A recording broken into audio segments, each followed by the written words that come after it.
தமிழ்நாட்டில் முதல் முறையாக பாரா டேபிள் டென்னிஸ் சாம்பியன்ஷிப் போட்டி கோவை கங்கா முதுகுத்தண்டு காய மறுவாழ்வு மையத்தில் நடைபெற்றது. கங்கா மருத்துவமனையின் ஒரு பிரிவான கங்கா முதுகுத்தண்டு காய மறுவாழ்வு மையம், தமிழ்நாடு டேபிள் டென்னிஸ் சங்கம், கோயமுத்தூர் பாரா டேபிள் டென்னிஸ் குழு ஆகியவற்றுடன் இணைந்து தமிழ்நாட்டின் முதல் மாநில அளவிலான பாரா டேபிள் டென்னிஸ் தரவரிசை சாம்பியன்ஷிப் போட்டி 2025 கோவை கவுண்டபாளையத்தில் உள்ள கங்கா முதுகுத்தண்டு காய மறுவாழ்வு மையத்தில் நடைபெற்றது.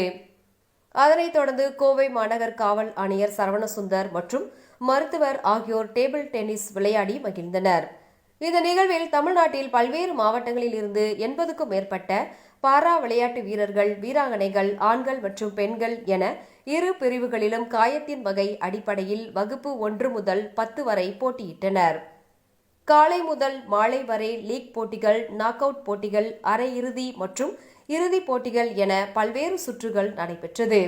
பின்னர் பரிசு வழங்கும் நிகழ்ச்சியில் சிறப்பு விருந்தினராக கோவை மாநகர காவல் ஆணையர் சரவணசுந்தர் பங்கேற்று வெற்றியாளர்களுக்கு பரிசுகளை வழங்கி விளையாட்டாளர்களின் உறுதி மற்றும் ஊக்கத்தை பாராட்டும் உரையை நிகழ்த்தினார்.